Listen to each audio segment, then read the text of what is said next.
Hey guys, welcome back to Robertson Belly Acres. Today we are doing Tidbit Tuesday.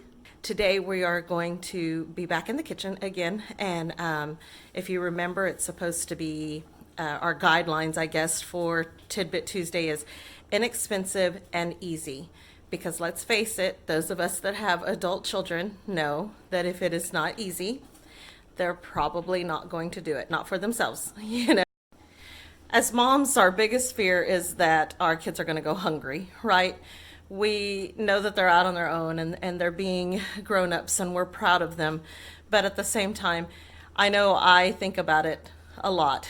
God, I hope my kids are eating, because I don't want them to skimp on filling food, just so that they have enough money to make ends meet. And we've all been there. So today we're making cheesy Charlies. My kids loved these when they were growing up. And it was actually my husband, Rusty, that introduced cheesy Charlies to me. And I'm pretty sure that cheesy Charlies are named after, it's a tuna recipe. And they were named after Charlie the tuna from Chicken of the Sea. Way back then, guys, in the 1980s, I know, isn't that crazy?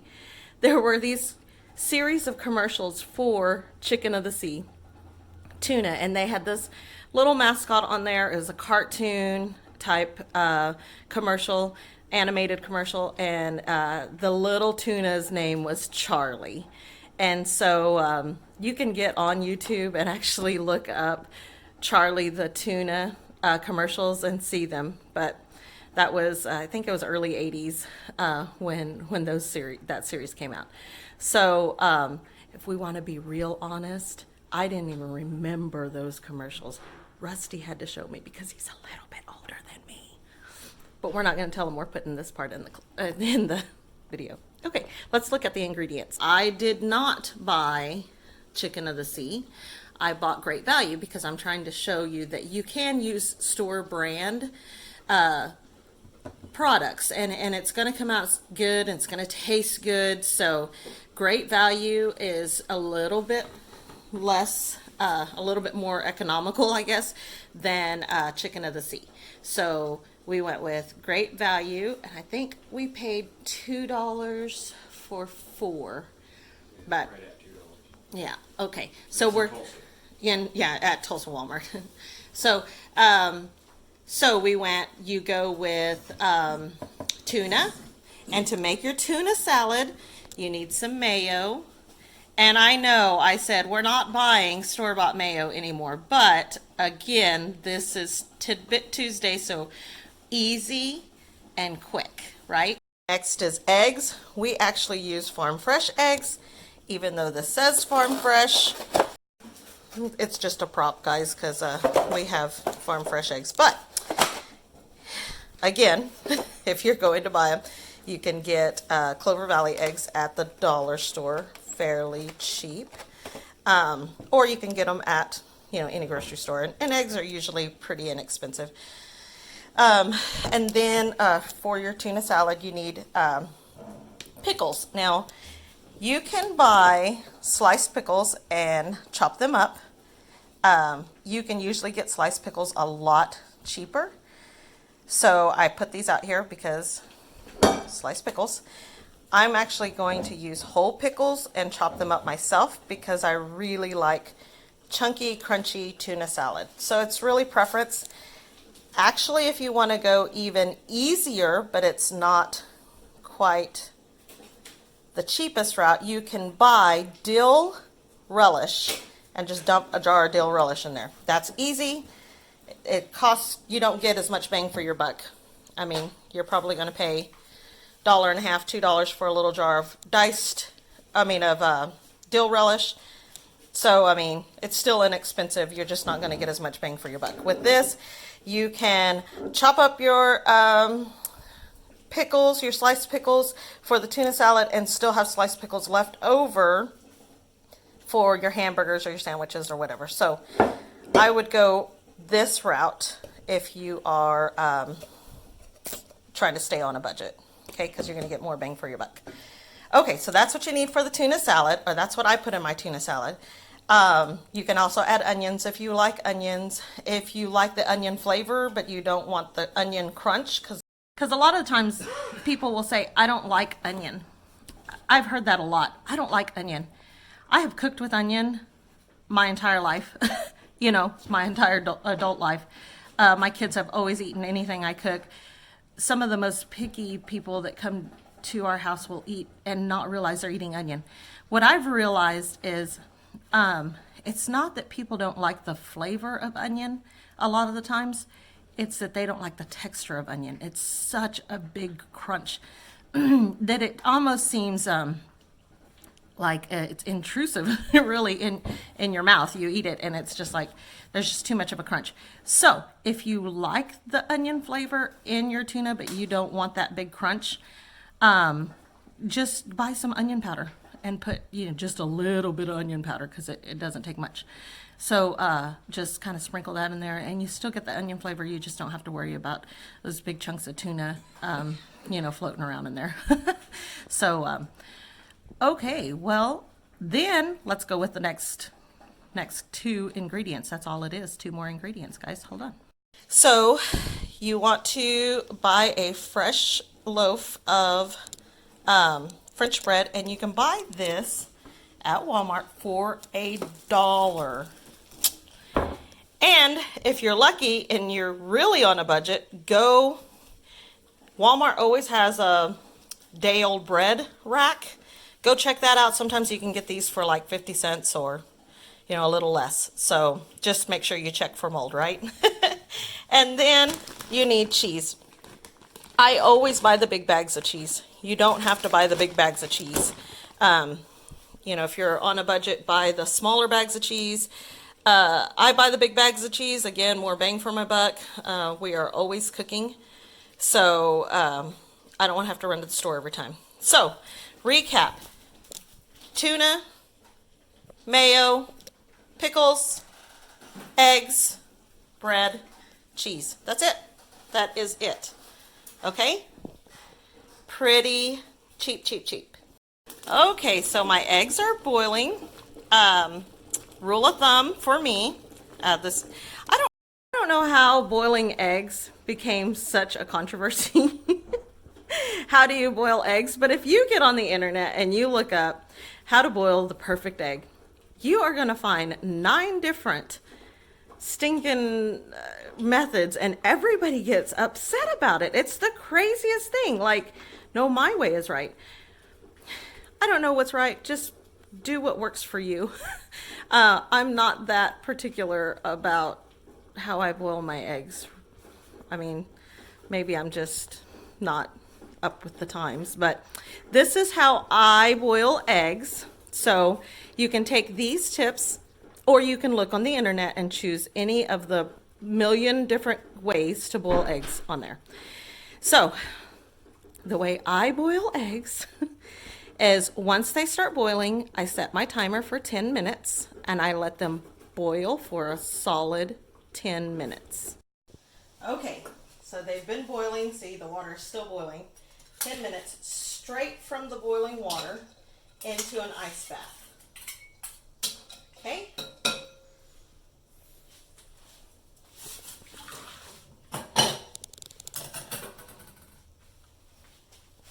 Okay, I don't know why this works for me, and I don't know why, you know, what it is about it, but that's what I do. When I do that, they are so much easier to peel. So that's why I do that way. So let's try it. They can be a little hot, but whenever I go in and peel them, it's just like magic, right?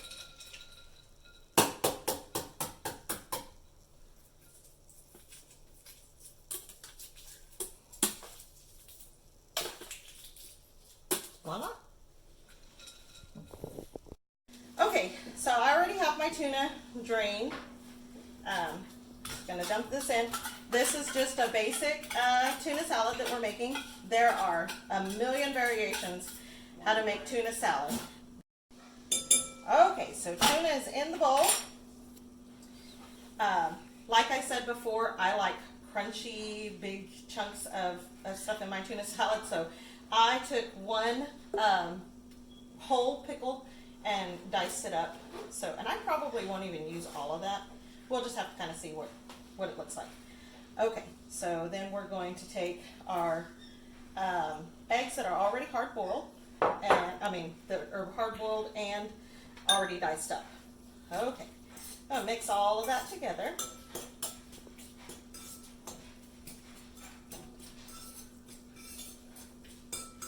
Okay, and then we'll go with our store-bought mayo, and I don't know, maybe a tablespoon.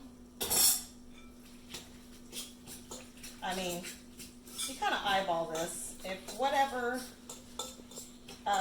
consistency you like it. You don't want it real runny because you are going to put this on top of bread and then bake it. So you kind of want the consistency to be less on the runny side. So I always add salt and pepper to mine. So we're going to add a little bit of salt and a little bit of pepper. You don't have to add pepper in it if you don't want to. I know that seems like I put a lot in there, but it's that coarse ground, so it's hard to get in there. Okay, so voila, you have tuna salad. Again, if you wanted to put onion powder in it, you can. If you want to put celery chunks in it, you can. Some people put pecans in it, or, you know, whatever your heart desires, make a tuna salad, okay? Okay, so now let's go ahead and get our bread ready. To cut bread, it's best to use a serrated knife. You want those teeth there because otherwise you're going to be mashing the, bread all together. You want to protect the integrity of the loaf. I mean, we got one that was a little mashed in there, but it's okay. So you're going to cut the loaf in half. So if you need a guideline, you can kind of follow the little crease where the loaf was sitting, kind of got that indentation. So, but just eyeball it, cut it in half. So just saw that sucker.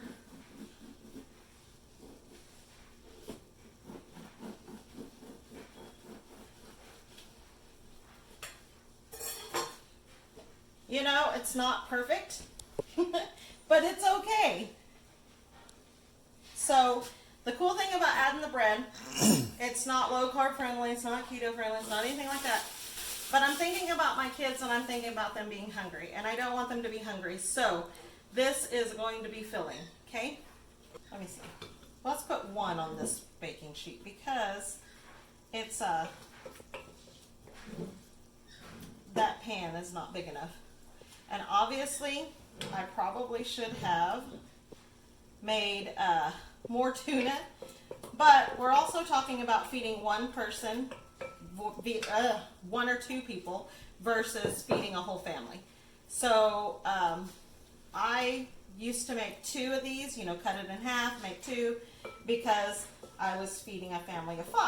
I say I was doing this. Rusty is actually the one that showed me how to make Cheesy Charlie's. It's something that he grew up having because his mom used to make Cheesy Charlie's. I had never heard of them before we had gotten married, so but he taught me and I made them too. So anyway, you want to put your tuna on top of the bread. Okay. And then you're going to take the cheese, and this is how it becomes a Cheesy Charlie, okay? My family loves cheese, so I always kind of pile it on.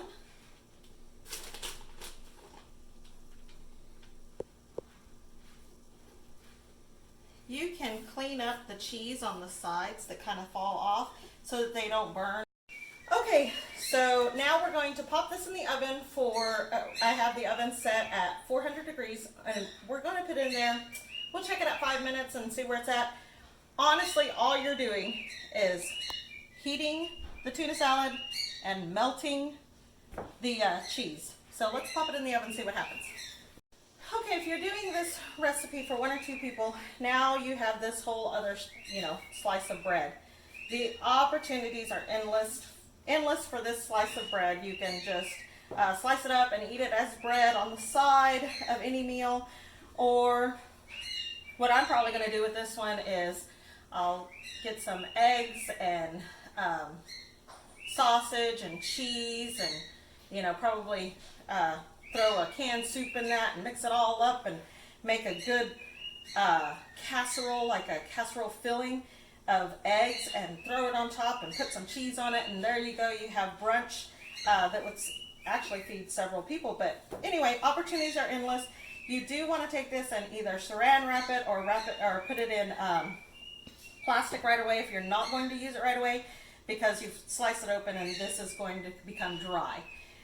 If it does become dry, don't throw this away.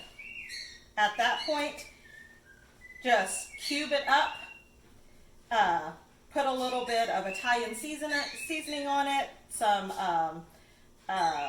garlic powder. You can brush some butter on it, put that, just kind of toss it all together, throw it on a baking sheet, throw it in the oven, probably about 400 degrees, and just toast them. And then take them out, let them cool, and you have croutons. So I mean, the opportunities are endless for those dollar loaves of bread that you can get at Walmart. So anyway, please don't throw it away. Use it for something. Okay guys, while that is in the oven, we're going to do a quick and easy side for this. I like to make these. These are Tajin avocados. So let's see how this works. Before you get started on your cheesy Charlies, you can always do this, and you can do this over the weekend, and have it for a salad later in the week or whatever. But if you like avocados, I love avocados. A lot of people don't like just avocado by itself. Like, they like guacamole, but they don't like avocado. Anyway, this is a cool recipe that we have found that we really like. Okay, so this is, a pretty big avocado, which is perfect for what we're going to do. These are Tajin lime avocados. And I got these avocados at Walmart, but you can really get them anywhere. Okay, so you want to cut your avocado in half, okay? Set that aside. Now, we're going to need some of this lime juice. My trick to get the most juice out of a lime is especially if you keep your limes in the refrigerator. If you keep your limes on, like in a fruit basket or something, in a vegetable bin or whatever, you don't have to do this. But I keep my limes in the refrigerator. I take the lime, I put it in the microwave for 15 seconds, and that just kind of softens it up.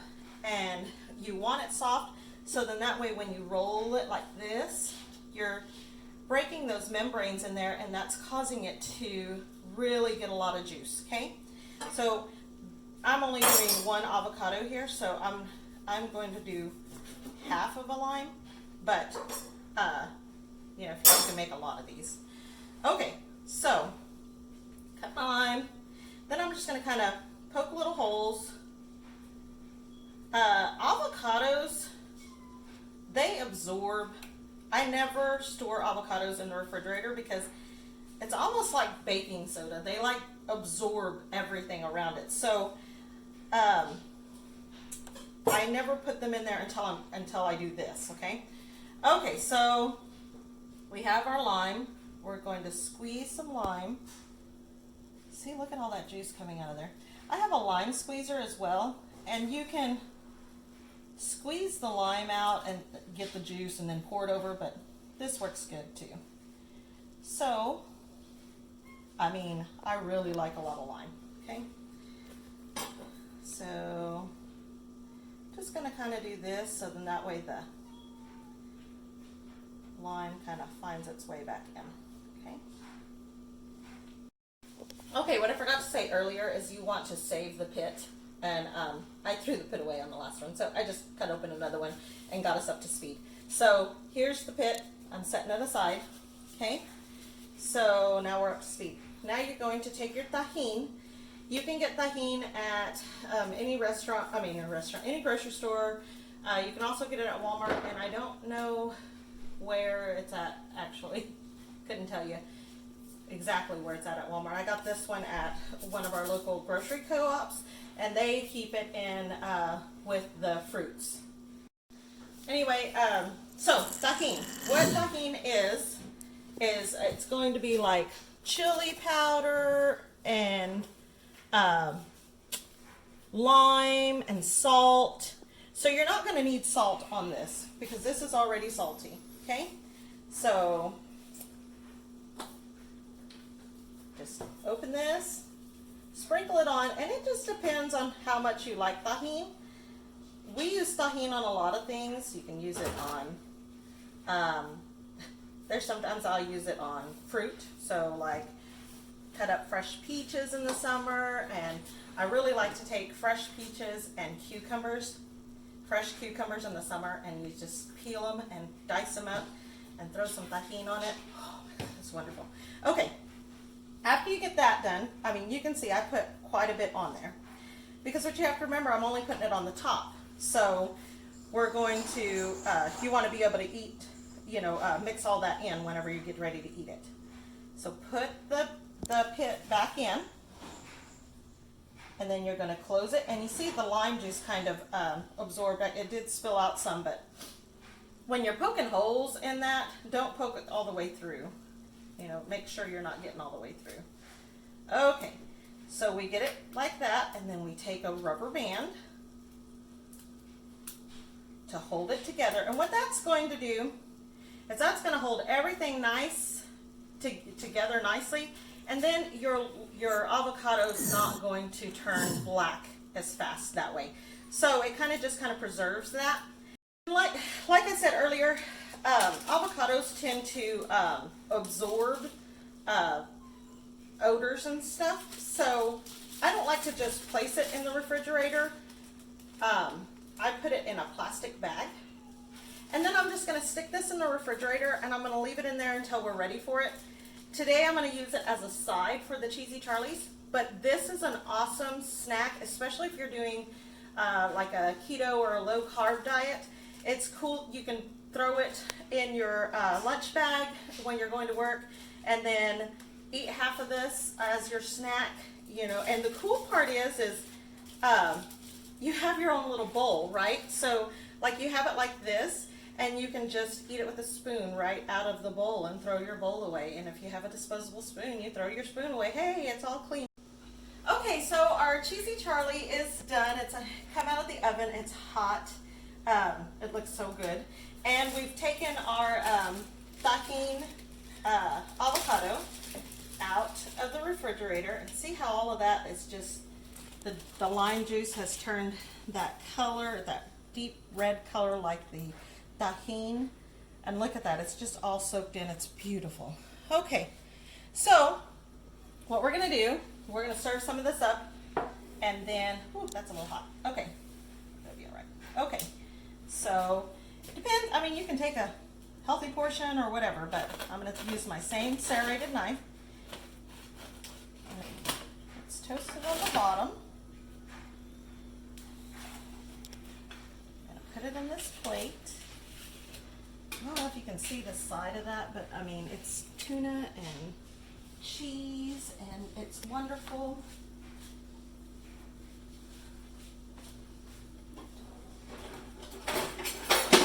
Okay, it's kind of excessive, but this is what I could grab really fast. Okay, so then we're going to take our avocado. We're just going to slice through that.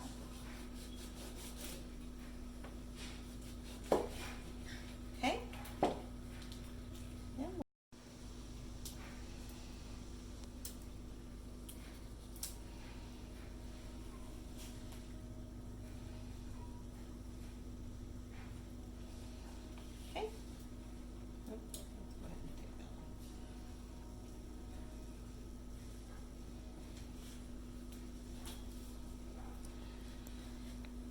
Okay, so there it is. That's a good wholesome meal right there. I know we talked about being on a budget. Let's face it, avocados are not cheap. They're never cheap. But if you go to the produce section in your local grocery store or Walmart or wherever, and you look, you can usually find bargains.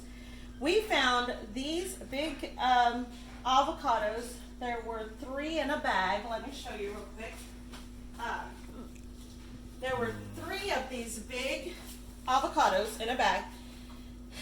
You saw when I cut them open, they were perfect, right? But they were getting too ripe to be on the shelf. So we bought those 3 huge avocados for $1.75 at Walmart. So you can eat healthy on a budget, you just have to be willing to look for it.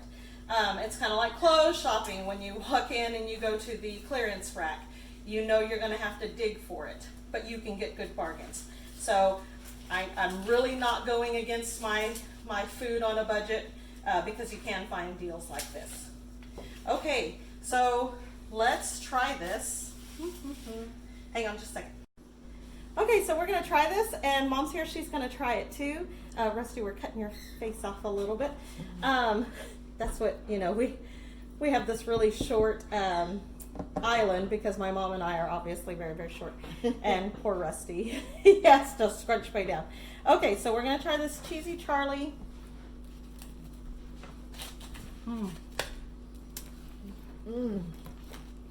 It's so crispy and good. Ooh, you got like cheese. That's really good. Okay, let's try this avocado as the side. Are you in there at all, Rusty? Yeah. Okay, we could do this all day long. The cool thing about the Cheesy Charlie is a lot of the times it is toasted on the bottom. So if you get a good piece, you can even pick it up like pizza and eat it like pizza instead of with a fork. With a fork, yes. Yeah. Okay, guys, that's it for Tidbit Tuesday and our Cheesy Charlies and Tajin avocados. We hope you liked it. If you did, please subscribe. Hit the bell, share with your friends. Anyway, we'll have a lot more coming, so we're hoping to be more on the farm later this week, so hopefully we have a lot more coming from the farm. So anyway, God bless. God bless. See ya.